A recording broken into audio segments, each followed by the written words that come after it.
Tidak cukup dengan itu, seluruh pihak pelaku pendidikan generasi yang punya tanggung jawab untuk melahirkan generasi ini diawali dari rumah, yaitu keluarga muslim yang kuat, yang tangguh, lalu diikuti dengan pendidikan formal dengan struktur kurikulum yang sesuai dengan pendidikan yang dilakukan oleh keluarga muslim tadi, lalu diikuti dengan masyarakat sebagai tempat sekolah besar dari para generasi kita, hingga negara, semuanya dibuat tidak berfungsi, semuanya dibuat tidak bisa melakukan tugasnya.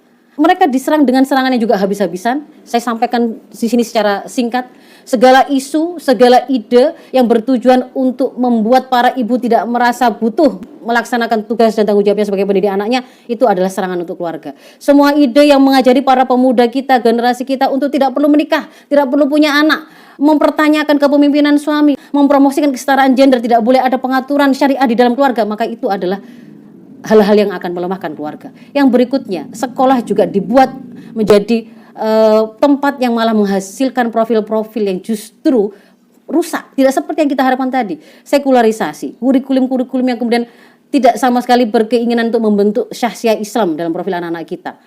Hanya menjadikan mereka sebagai sekrup-sekrup industri, mengkoneksikannya dengan dunia industri, dunia usaha. Maka itu semua adalah usaha-usaha untuk melemahkan sekolah, pesantren maupun pendidikan tinggi untuk mencetak anak didik dengan karakter kepribadian Islam yang kuat.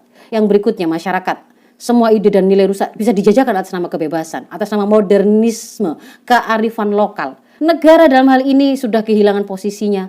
Dia tidak bisa menjadi roin, dia selalu merasa miskin, tidak punya cukup uang untuk menggratiskan pendidikan tinggi, untuk memenuhi kebutuhan-kebutuhan gizi warga negaranya, dan seterusnya. Ada jeratan-jeratan peraturan-peraturan internasional yang tidak bisa dia lepaskan. Dia tidak mandiri. Dia bukan negara yang memiliki sendiri bagaimana visi dan misi yang hendak dia realisir kepada generasi atau pemudanya ke depan.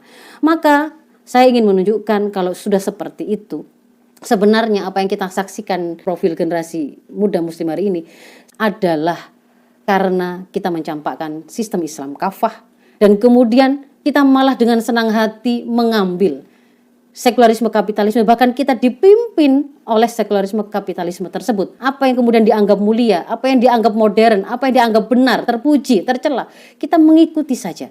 Para pemuda kita dibajak untuk mensukseskan kesejahteraan ala mereka, bukan dengan konsep yang kita punya.